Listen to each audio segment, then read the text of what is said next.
1943년 4월 말부터 5월 초 북아프리카 튀니스 근처의 한 올리브 과수원에서 연합군 정찰대는 훗날 정보 장교들이 북아프리카 전역에서 가장 값진 정보 자산이라고 부르게 될 것을 발견했습니다. 바로 버려진 차에 온전하고 작동 가능한 타이거 7B1이었습니다. 거대한 독일의 중전차는 뒤틀린 올리브 나무들 사이에 조용히 앉아 있었고 88mm 주포는 미동도 없었습니다. 승무원들은 전차를 파괴하지 않고 도주했습니다. 폭파 장치도 설치되지 않았습니다. 전면적인 군사적 붕괴의 혼란 속에서 독일군은 그들의 가장 두려운 무기를 연합군이 온전히 노획할 수 있도록 남겨둔 것이었습니다.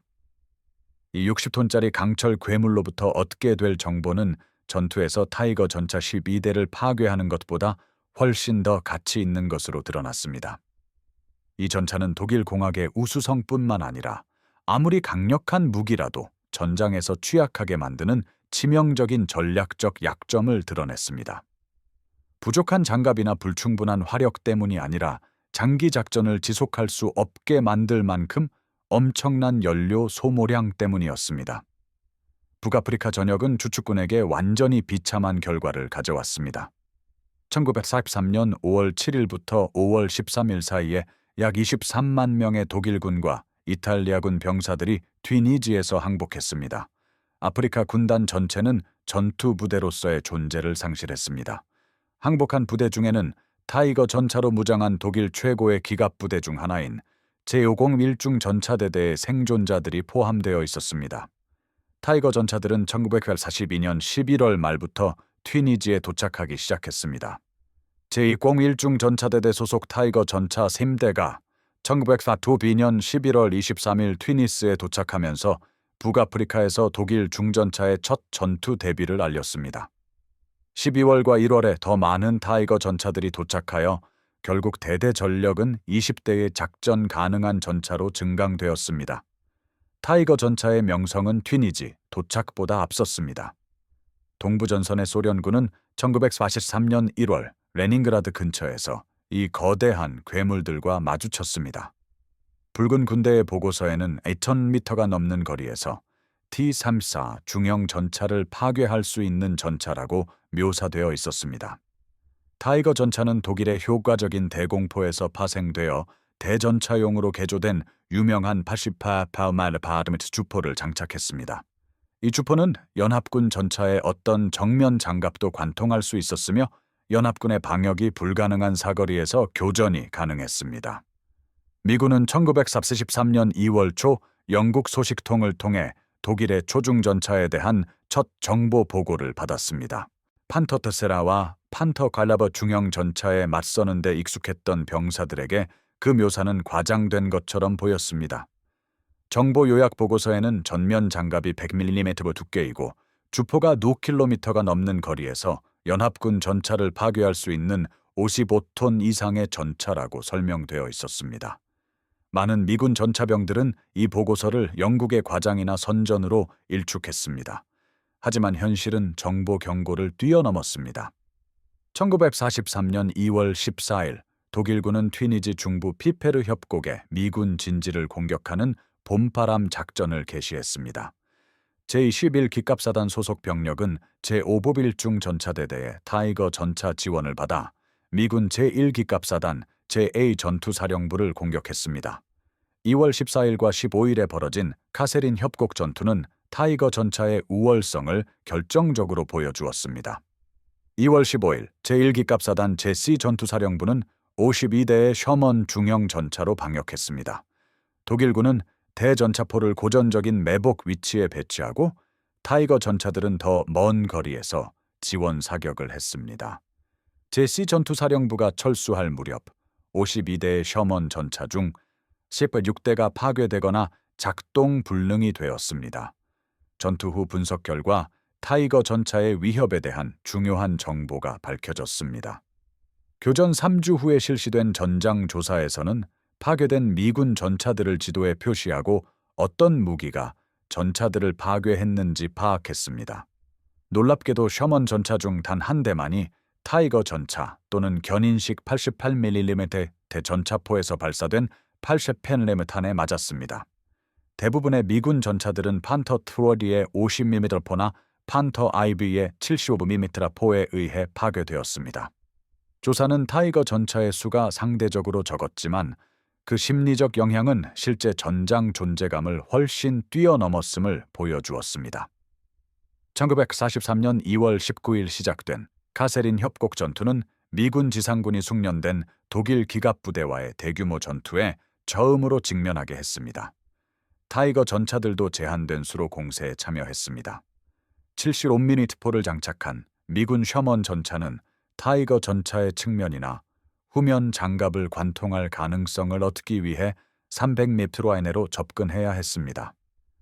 반면 타이거 전차는 2000m 거리에서 정면 공격으로부터 사실상 무적의 상태로 효과적인 교전을 할 수 있었습니다. 미군 전차병들에게 미치는 심리적 영향은 심각했습니다. 군의관들은 독일 중전차와 마주친 전차병들 사이에서 타이거 공포증이라고 명명한 현상을 기록했습니다. 작전 지역에 타이거 전차가 있다는 단순한 보고만으로도 미군 부대들은 징역전의 항공 지원과 포병 준비를 요청했습니다. 이러한 심리적 효과는 타이거 전차의 실제 수량을 훨씬 넘어선 전술적 가치를 증폭시켰습니다. 1943년 3월까지 미군 기갑 부대 내의 타이거 공포증을 특별히 다루기 위한 훈련 자료가 개발되어야 했습니다. 정보 요약 보고서는 타이거 전차의 수가 매우 제한적이며 취약점이 있고 적절한 전술로 그 이점을 무력화할 수 있다고 강조했습니다. 그러나 훈련 자료는 직접 전투에서 타이거 전차에 맞서는 셔먼 전차 승무원들에게 포병이나 항공 지원을 요청하라는 만족스럽지 못한 조언 외에는 거의 전술적 지침을 제공할 수 없었습니다. 1943년 4월과 5월 초 튀니지 전역의 마지막 몇 주는 타이거 전차의 또 다른 취약점을 드러냈습니다. 기계 고장, 부품 부족, 연료 보급 문제로 인해 연합군의 공격으로 파괴된 타이거 전차보다 더 많은 타이거 전차들이 움직이지 못하게 되었습니다. 계고밀중 전차대대는 타이거 전차 20대와 판터 트라이 지원 전차 16대를 가지고 튀니지에 도착했습니다. 4월 말까지는 소수만이 작전 가능한 상태로 남아 있었습니다. 나머지는 독일군이 붕괴함에 따라 버려지거나 승무원들에 의해 파괴되었습니다. 영국군이 노획하여 나중에 미군 정보 당국과 공유된 대대의 전쟁, 일지는 주마다 악화되는 상황을 기록했습니다. 1942년 12월 기록에는 도착 시 20대의 타이거 전차가 작전 가능했다고 나와 있습니다.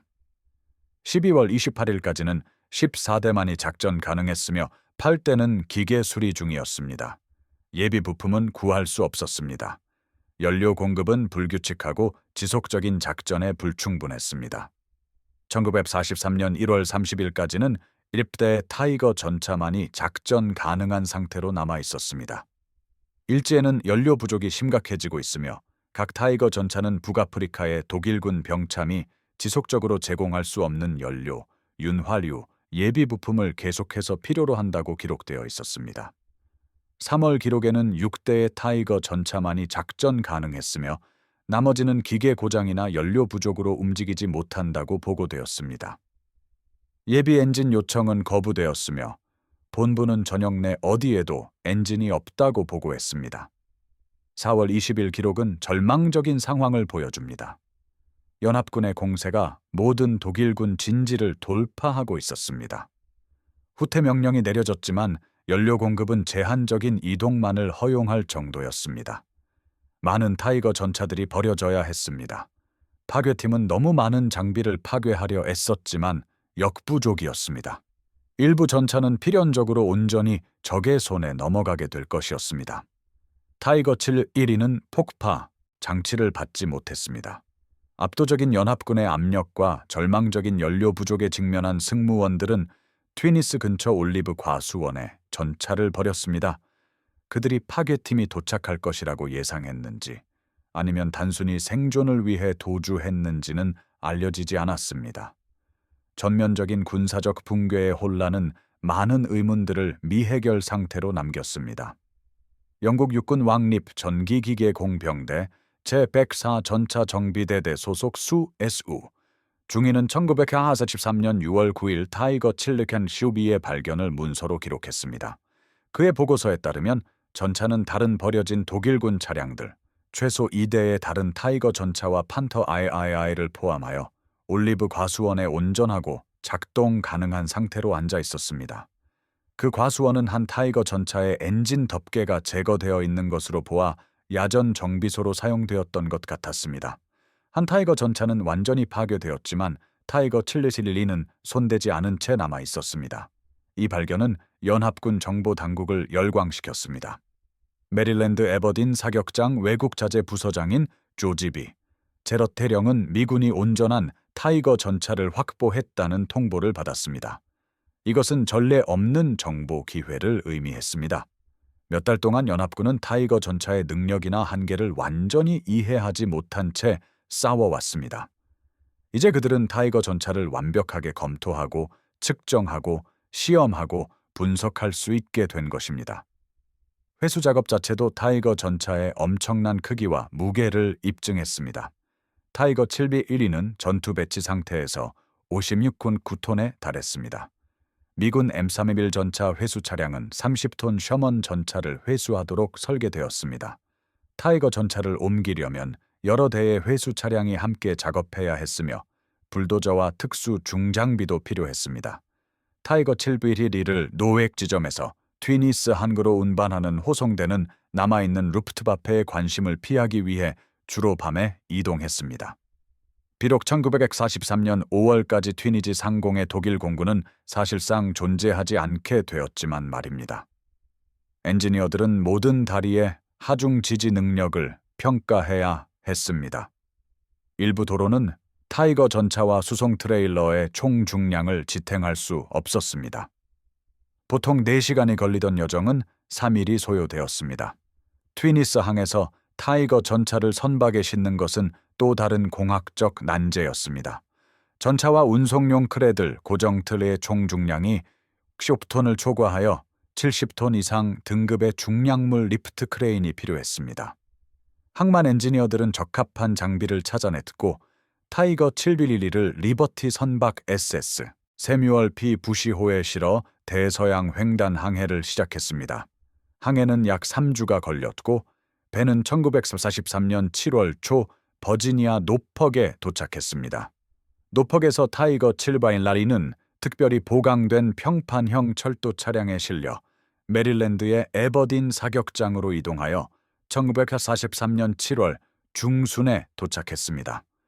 에버딘 사격장은 미 육군의 최고급 병기 및 기갑 차량 시험 및 평가 시설로 사용되었습니다. 엔지니어와 정보 장교들은 몇 달 동안 준비해왔으며 노획된 독일군 기술 매뉴얼을 연구하고 운용 문서를 번역하고 전장 정보 보고서를 취합했습니다. 육군 병기 연구 개발 책임자인 글라디안 M 반즈 준장은 에버딘 시험팀에 명확한 지침을 보냈습니다. 노획된 타이거 전차는 가장 위험한 적 전차를 상세히 평가할 전례 없는 기회였습니다. 시험은 장갑 보호, 무장 효율성, 기계적 신뢰성, 기동 특성, 그리고 무엇보다 중요한 연료 소모량과 작전 방향을 포함한 병참 요구 사항을 아우르는 포괄적인 방식으로 진행될 예정이었습니다. 초기 검사에서 정교한 독일 공학 기술이 드러났습니다. 타이거 전차는 교차형 로드 휠 배열과 토션바 서스펜션을 채택하여 뛰어난 중량 배분과 험지 주행 성능을 제공했습니다. 마이바흐 오엘발 변속기는 8단 전진 기어와 4단 후진 기어를 갖추고 있어 타이거 전차가 전진만큼 빠르게 후진할 수 있었는데 이는 방어적으로 싸우는 전차의 유용한 특징이었습니다. 유명한 88mm 머터르 캘리버 K16 야숙 주포는 900ms를 초과하는 포구 속도로 철갑탄을 발사할 수 있었으며 탁월한 정확도를 자랑했습니다. 타이거 전차의 장갑 보호는 미군 엔지니어들을 놀라게 했습니다. 정면 차체 장갑은 100mm 두께였고 정면 포탑 장갑 또한 100mm였으며 주포 방패는 120mm에서 200mm까지 다양했습니다. 측면 차체 장갑은 60mm 두께였고 측면 상부 구조물 장갑은 80mm였습니다. 이러한 장갑 보호는 타이거 전차를 정면에서 교전 시 대부분의 연합군 대전차 무기에 사실상 무적 상태로 만들었습니다. 그러나 에버딘 엔지니어들은 독일군 기술 사양에서 즉각적인 주의가 필요한 점을 발견했습니다. 연료 용량과 소모량 수치는 타이거 전차의 작전 지속 가능성에 대한 심각한 의문을 제기했습니다. 전차는 후방 격실에 위치한 4개의 연료 탱크에 약 530ml, 미국 갤런 약 140갤런의 연료를 실었습니다. 마이바흐 HL230 12기통 엔진은 690마력을 생산했습니다. 상당한 출력에도 불구하고 티거의 50톤 중량에는 간신히 적합한 수준이었습니다.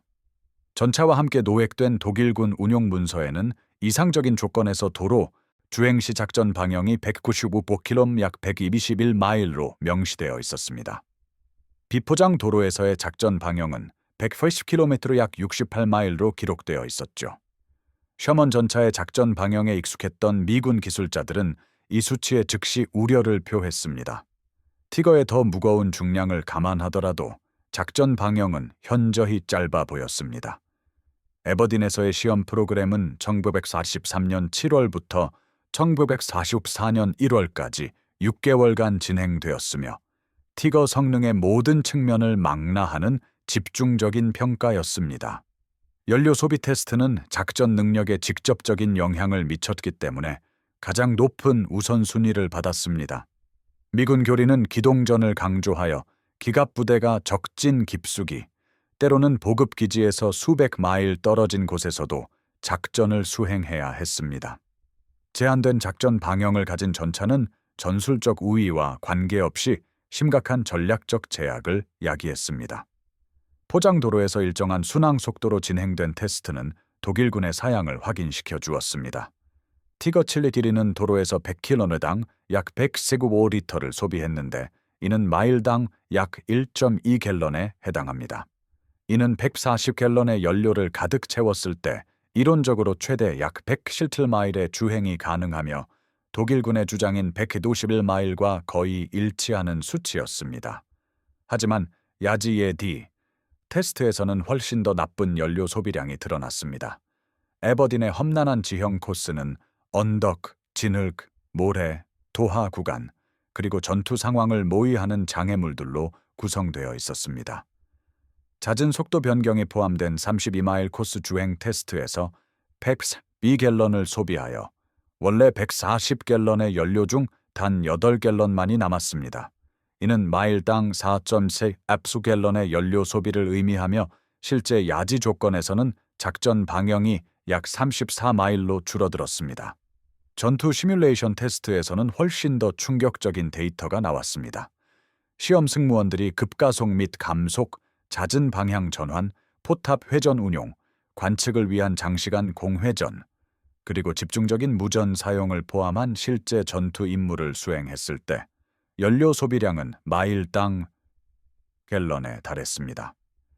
이러한 집중적인 전투 상황에서는 연료가 고갈되기 전에 작전 방향이 약 23마일로 떨어졌습니다. 이 테스트 결과는 전략적으로 치명적인 그림을 그렸습니다. 티거 전차는 직접 전투에서는 최고의 능력을 발휘했지만 장기간의 기동 작전을 유지할 수는 없었습니다. 엄청난 연료 소모량은 어떤 보급 체계에도 부담을 줄 만한 양의 지속적인 재보급을 요구했습니다. 전투 상황에서 티거 대대는 단순히 기동성을 유지하기 위해서라도 엄청난 양의 연료 보급을 필요로 했습니다. 에버딘 기술자들은 물류 부담을 계산했습니다. 실제 전투 작전에 투입된 각 티거는 매주 약 1,500에서 갤런의 연료를 필요로 했습니다. 20대의 티거로 구성된 대대는 보급 차량, 방외도 차량, 트럭, 정찰 차량 및 대대 작전의 필수적인 기타 장비는 제외하고 티거 자체만으로 매주 30톤에서 1,000갤런의 연료가 필요했습니다. 비교를 위해 미군 정보부는 셔먼 전차로 무장한 부대의 연료 소요량을 집계했습니다. 53대의 셔먼 전차를 보유한 일반적인 미군 전차 대대는 모든 대대 차량을 포함하여 매주 약 60갤런의 연료를 필요로 했습니다. 단 20대의 티거를 가진 독일 중전차 대대는 절반도 안 되는 수의 전차에 거의 같은 양의 연료를 요구했습니다. 보급 차량 소요량을 포함했을 때 독일 중전차대대는 미군 중형 전차대대의 40% 미만의 전차를 운용했음에도 불구하고 실제로는 더 많은 총 연료를 소비했습니다. 반즈 대령은 1943년 10월 에버딘 시험 데이터를 분류된 정보 보고서로 취합하여 모든 육군 기갑 사령부에 배포했습니다. 보고서는 티거 전차가 모든 연합군 전차보다 우수한 장갑 방어력과 2000m 이상에서도 효과적인 주포를 포함하여 막강한 전투 능력을 보유하고 있음을 강조했습니다. 하지만 치명적인 취약점이 확인되었습니다. 연료 소비는 이상적인 도로 조건에서 작전 반경을 약 120마일로 제한했으며 실제 전투 조건에서는 30에서 40마일로 감소했습니다. 독일군 보급 체계는 지속적인 연료 공급을 제공해야 했고 그렇지 않으면 티거는 기동 불능 상태가 되었습니다. 기동 불능 상태의 티거는 싸울 수 없었습니다. 보고서는 티거의 위협을 무력화하는 효과적인 방법으로 적의 연료 보급선을 차단하는 전략을 권고했습니다. 정보장교들은 에버딘 데이터와 노획된 독일군 보급 문서를 교차 분석하여 티거 작전을 유지하는 데 있어 독일의 물류 악몽이 얼마나 심각했는지 그 전모를 밝혀냈습니다. 분석 결과 1943년과 1944년 독일의 보급 체계는 유리한 조건에서도 티거의 연료 수요를 간신히 감당할 수 있을 뿐이었습니다. 연합군 공군력이 독일의 보급선을 체계적으로 파괴하면서 연료 부족은 필연적으로 티거의 효율성을 감소시킬 것이었습니다. 티거의 연료 소비는 연합군 정보부가 1943년 내내 관찰했던 미스터리한 작전 패턴을 설명해 주었습니다. 독일 중전차대대는 확립된 보급 기지에서 30에서 40km 이상 떨어진 곳에서는 거의 작전하지 않았습니다. 티거는 가능한 한 장거리 이동을 피했습니다. 그들은 패배한 적을 추격하기보다는 자주 고정 방어 진지를 취했습니다. 이것은 단순히 전술적 선호가 아니라 제한된 작전 방향으로 인한 물류적 필연성이었습니다. 여러 전선에서 노획된 독일군 부대 전투 일지는 이러한 분석을 확인시켜 주었습니다. 1944년 여름 노르망디에서의 SS 중전차대대 100호일 전투 일지에는 반복되는 연료 부족이 기록되어 있습니다. 7월 8일자 기록은 셔먼 16대와 크롬웰 3대를 파괴하고 티거 1대를 기계 고장으로 잃은 뛰어난 전투 결과를 보고했습니다. 하지만 4시간의 전투 후 연료가 고갈되었습니다. 대대는 연합군이 철수하는 동안 연료 트럭을 기다리며 기동 불능 상태에 있었습니다. 연료 부족으로 추격은 불가능했습니다. 7월 20일자 기록은 연료 배급량이 40% 감소했으며 연료를 엄격히 절약하라는 명령이 내려왔다고 보고했습니다. 티거는 오직 방어 진지에만 국한되었고 연료 상황이 개선될 때까지 어떤 공격 작전도 허가되지 않았습니다. 해당 기록은 유럽 최고의 전차들이 연료 부족으로 유휴 상태에 머물러야 했던 현실을 한탄했습니다. 8월 6일자 기록은 팔레즈 포위망에서 철수하는 동안 티거 3대가 버려졌다고 보고했습니다. 모두 기계적으로는 정상이었으나 연료 탱크가 비어 있어 움직일 수 있는 연료가 없었습니다. 폭파 장약이 설치되었지만 승무원들은 폭파가 성공했는지 확신하지 못했습니다. 승무원들은 걸어서 탈출했습니다. 영국 정보부는 다른 전선에서도 동일한 패턴을 보여주는 노획 문서를 공유했습니다.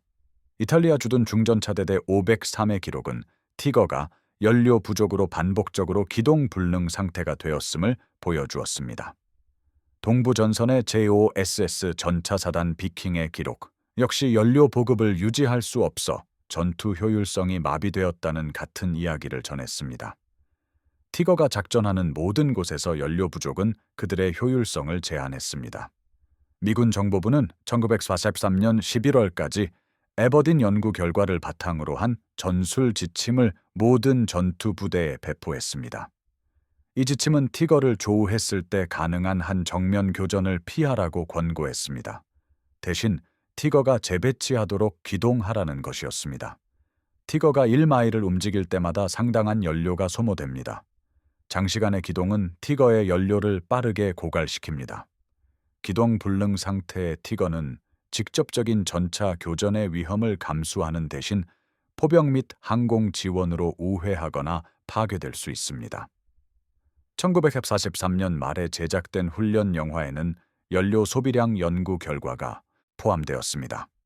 독일 중전차 이해하기 Understanding German Heavy Tanks라는 제목의 한 영화는 티거 전차가 지형과 전술 상황에 따라 마일당 약 솜에서 어스갤런의 연료를 소비한다고 명확히 설명했습니다. 셔먼 전차는 대부분의 조건에서 마일당 1갤런 미만을 소비했습니다. 이는 미군 전차가 동일한 양의 연료로 26배 더 멀리 기동할 수 있다는 것을 의미했습니다. 승무원들은 티거가 미군 부대를 추격하게 하여 부족한 독일군 연료를 소모시킨 다음 티거가 더 이상 효과적으로 기동할 수 없을 때 공격하여 자신들의 기동성 우위를 활용하도록 지시받았습니다. 1944년 여름 노르망디 전역은 에버딘의 분석을 입증했습니다. 7월과 8월에 연합군이 상륙 거점에서 돌파 작전을 시작했을 때 독일 기갑부대는 기동 작전을 수행할 수 없다는 사실을 깨달았습니다. 티거와 판터로 무장한 중전차대대는 전투 피해가 아닌 텅 빈 연료 탱크 때문에 기동 불능 상태에 빠졌습니다. 미군 기갑사단은 돌파 작전 중 7일 만에 130마일을 진격했습니다. 티거는 연료 탱크가 가득 찬 상태에서도 이러한 작전 속도를 따라잡을 수 없었습니다. 실제 전투 반경이 30에서 40마일이라는 것은 방어 진지 사이를 간신히 재배치할 수 있을 뿐 전장 전체에서 기동 작전을 수행하는 것은 거의 불가능하다는 것을 의미했습니다. 1944년 8월과 9월 프랑스 해방은 티거의 연료 문제에 대한 압도적인 물리적 증거를 제공했습니다. 정찰부대는 독일군 퇴각로를 따라 수십 대에 버려진 티거와 판터를 발견했습니다. 대부분은 큰 전투 피해를 보이지 않았습니다. 모든 차량의 연료 탱크는 비어 있었습니다. 독일군 승무원들은 가능한 차량을 파괴했지만 제대로 된 파괴 작업을 수행할 연료조차 없는 경우가 많았습니다. 연료가 고갈되면 작전 가능한 전차들도 단순히 버려졌습니다. 1944년 12월의 아르덴 공세는 연료 위기를 참담하게 드러냈습니다. 독일군은 엄격한 연료 배급 제도를 통해 마지막 대규모 서부 공세를 시작했습니다. 각 기갑사단은 약 150km의 이동을 위해 계산된 연료를 지급받았으며 작전 계획은 보급을 위해 연합군의 연료 비축고를 점령하는 것을 전제로 했습니다. 그 계획은 완전히 실패했습니다. 미군은 연료 비축고를 사수하거나 파괴했고 연료가 바닥나면서 독일 기갑부대는 벨기에 전역에서 기동 불능 상태에 빠졌습니다. 제6기갑군의 공세 선봉이었던 파이퍼 전투단은 연료 고갈로 모든 이동이 중단되기 전 60km를 진격했습니다. 이 전투단에는 제울 SS 전차사단의 티거들이 포함되어 있었습니다. 스투먼과 릴의 병사들은 전투 피해가 아닌 텅 빈 연료 탱크로 인해 기동 불능 상태가 된 티거들이 도로변에 즐비하게 방치되어 있다고 보고했습니다. 파이퍼 전투단의 포로로 잡혔다가 탈출한 미군 장교할 디 맥컬 소령은 독일군 장교들이 연료 상황을 공개적으로 논의했다고 증언했습니다. 그들은 미군의 연료 비축고를 필사적으로 점령해야 했습니다. 미군이 비축고를 사수하자 독일군의 공세는 무너졌습니다. 맥컬 소령은 티거 승무원들이 최소한 몇 대의 티거라도 움직이게 하려고 고장난 차량에서 필사적으로 연료를 뽑아내는 모습을 목격했습니다. 연료 위기는 총체적이고 절대적이었습니다. 전쟁 후 노획된 독일군 기록에 따르면 1943년부터 연료 부족이 독일군 작전 계획을 지배했습니다. 각 티거는 평균 수명 동안 약 30만 갤런의 연료를 소비했습니다.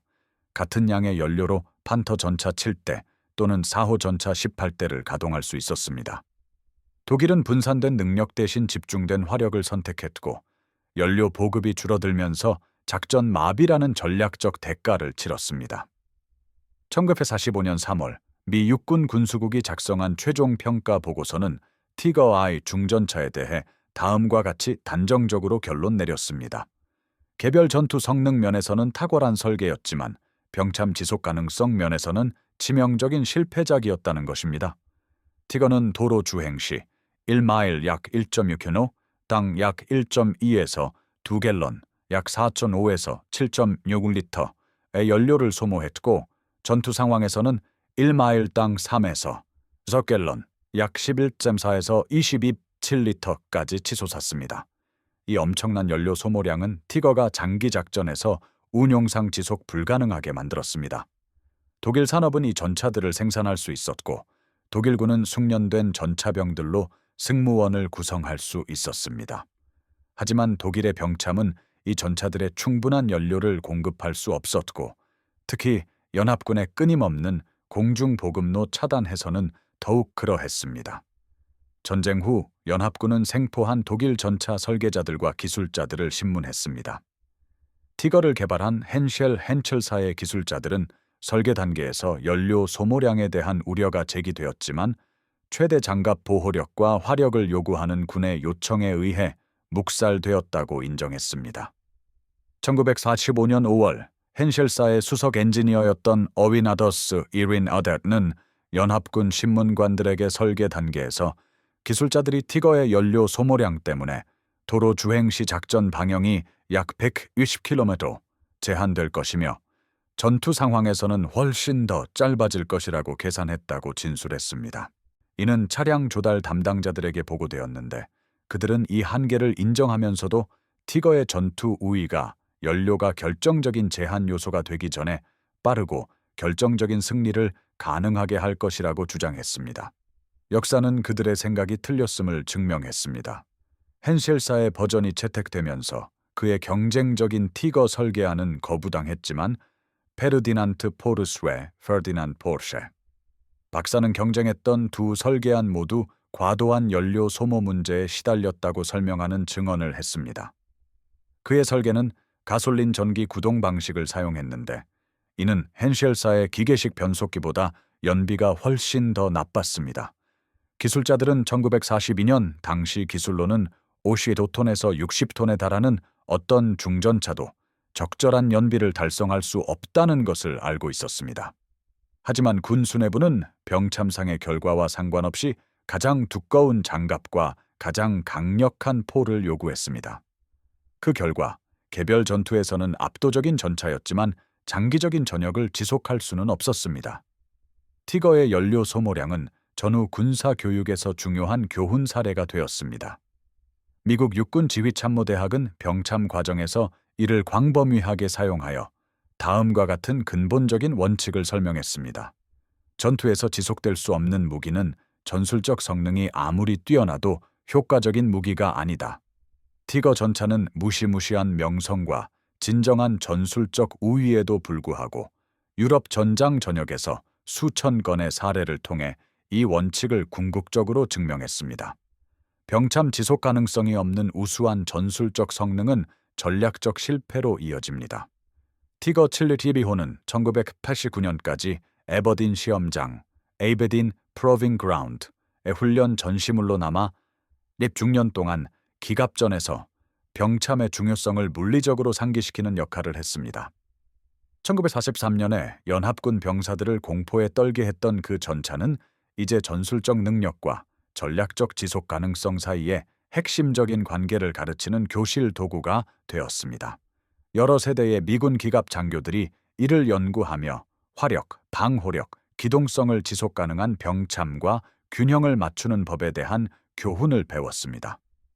1989년 티거 712호는 복원 및 전시를 위해 독일에 대여되었습니다.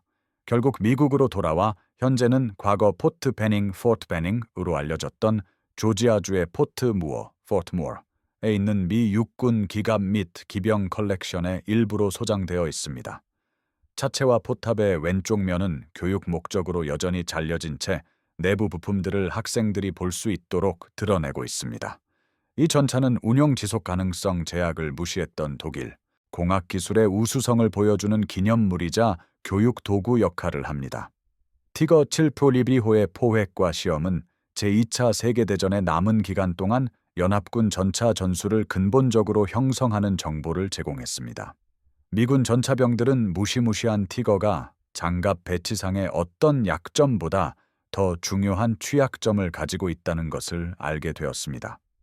티거는 연합군의 공중 보급로 차단과 독일 보급선에 대한 체계적인 공격에 직면했을 때 지속적인 기동 작전을 불가능하게 만드는 속도로 연료를 소모했습니다.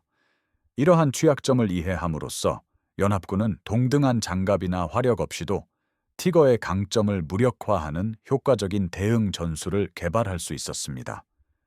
티거의 연료 소모량을 이해한 것은 전쟁 후 수십 년 동안 미국 전차 설계에 영향을 미쳤습니다.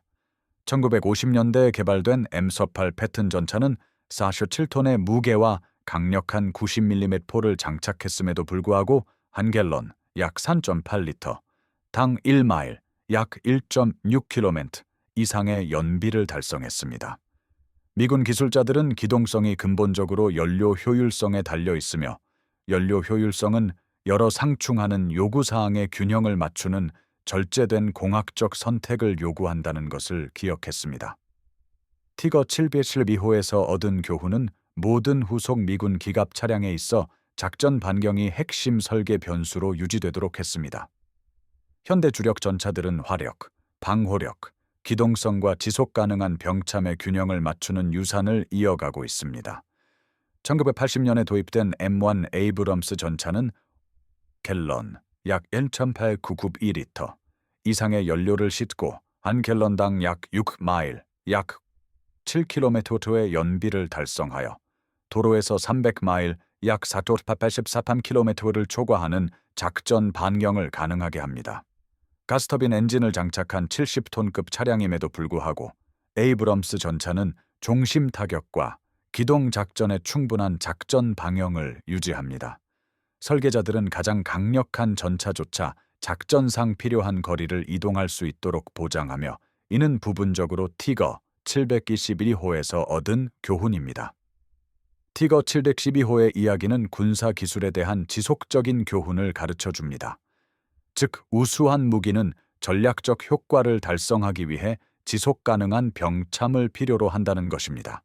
세계에서 가장 강력한 전차라도 연료 트럭을 기다리다 움직일 수 없게 되면 무용지물이 됩니다. 독일 공학기술은 티거에서 전술적 걸작을 창조했습니다. 독일의 병참은 제공권을 장악하고 보급 기반 시설을 체계적으로 파괴하는 적을 상대로 장기 작전을 지속할 수 없었습니다. 연합군은 이러한 취약점을 무자비하고 효과적으로 이용했습니다. 최종 평가는 조지 B. 제러트, 조지 B. 제렛 대령의 몫이었습니다. 그는 전쟁 중과 전쟁 후에 모든 노획 독일 장비 평가를 감독했습니다. 1945년 6월에 작성된 그의 요약 평가는 3년간의 시험과 분석 내용을 담고 있었습니다. 독일의 티거 전차는 설계자들이 전술적으로 약속했던 모든 것을 달성했습니다.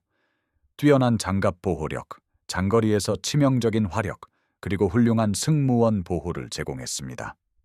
하지만 근본적인 군사 원칙을 위반했기 때문에 전략적으로 실패했습니다. 모든 무기 체계는 장기적인 전투 작전에서 지속 가능해야 합니다.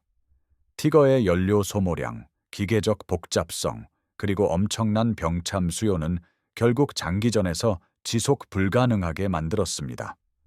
독일은 병참적으로 적절하게 지원할 수 없는 무기들을 중심으로 군대를 구축했습니다. 티거는 이러한 실패를 완벽하게 보여줍니다. 뛰어난 전술적 능력으로는 부적절한 전략적 병참을 극복할 수 없습니다. 티거는 튀니지에서 베를린까지 유럽 전역에 흩어져 있는 수천 대의 불타고 버려진 잔해를 통해 이 진실을 증명했습니다. 티거 712호는 오늘날 조지아주 포트 무어의 한곤 항습 창고에 보관되어 있습니다. 그 88mm 주포는 영원히 침묵하고 있습니다. 그렇게 탐욕스럽게 연료를 소모했던 마이바흐 엔진은 다시는 가동되지 않을 것입니다. 하지만 그것이 가르친 교훈은 모든 기갑 학교, 모든 병참 과정, 그리고 현대 기계화 전쟁을 연구하는 모든 지휘 참모대학에 계속 울려 퍼지고 있습니다. 그 원칙들은 시대를 초월하며 보편적입니다. 1943년 연합군 병사들을 공포에 떨게 했던 그 전차는 이제 현대 기갑 교리를 형성하는 교사가 되었습니다. 그것의 상당한 강점 때문이 아니라 가장 큰 약점 때문이었습니다. 티거는 우수한 화력과 방호력을 통해 어떤 단일 전장에서도 압도적인 위력을 발휘할 수 있었습니다. 하지만 티거는 먼 전장에 도달할 수 없었고 보급 기지에서 멀리 떨어진 장기 작전을 지속할 수 없었으며 연합군의 공중 전력과 병참 표적 공격이 독일군에게 가한 체계적인 연료 고갈을 견뎌낼 수 없었습니다. 이상적인 조건에서 연료를 가득 채워도 120마일 약 193km만 이동할 수 있고 전투 상황에서는 30마일 약 48km로 줄어드는 전차가 대륙 전체에 걸친 전쟁에서 승리할 수는 없습니다. 독일은 북아프리카에서 노르망디, 아르덴, 베를린에 이르기까지 유럽 전역에 버려진 수천 대의 티거를 통해 이 교훈을 배웠습니다. 미국은 티거 712호의 체계적인 시험을 통해 이를 배웠고 전투 능력과 더불어 운용, 지속 가능성을 우선시하는 기갑부대를 구축했습니다. 기계화 전쟁에서는 거리와 시간에 걸쳐 작전을 지속할 수 있는 측이 승리합니다. 티거는 그 근본적인 규칙을 잊었습니다. 역사는 그 실수를 결코 용서하지 않았습니다. 티거 712호의 포획과 시험을 통해 연합군은 화력이 전장에 도달할 연료 없이는 아무 의미가 없다는 것을 완전히 이해하게 되었습니다. 장갑 보호력은 전술적 성공을 활용할 기동성 없이는 아무 의미가 없습니다. 세계 최고의 전차라도 적의 공중 공격 아래 적대적인 영토에서 장기 작전을 지속할 병참 기반 시설 없이는 아무 의미가 없습니다. 티거 712호는 오늘날 기념물이자 교사로 서 있습니다. 병참 현실과 전략적 지속 가능성을 넘어선 독일 공학의 야망에 대한 기념물입니다. 그리고 우수한 무기뿐만 아니라 지속 가능한 시스템 공학이 전쟁에 필수적이라는 지속적인 원칙을 가르치는 교사입니다. 가장 강력한 무기라도 다음 전투로 이동할 수 없으면 값비싼 움직이지 못하는 조형물이 됩니다. 티거 전차는 유럽 전역의 전장들에서 이 교훈을 명확하고 반복적으로 증명했습니다. 이를 포획하고 시험했던 미국인들은 그 교훈을 완전히 배웠고 교리에 통합했습니다. 현대 기갑 부대들은 그 교훈을 끊임없이 기억합니다. 한때 전장을 공포에 떨게 했던 60톤의 강철 야수는 이제 조지아주의 한 박물관에서 조용히 가르침을 주고 있습니다. 군사 역사에 대한 그것의 가장 큰 기여는 전투에서 파괴한 적 전차들이 아니라 전술적 우수성과 전략적 지속 가능성 사이의 본질적인 관계에 대해 제공한 이해였습니다. 그 역설 속에 티거 712호의 완전한 이야기가 담겨 있습니다. 세계에서 가장 위험한 전차는 결국 우수한 적군의 무기가 아니라 독일 병참이 결코 충분히 충족시킬 수 없었던 연료에 대한 그 자신의 끝없는 갈증 때문에 패배했습니다.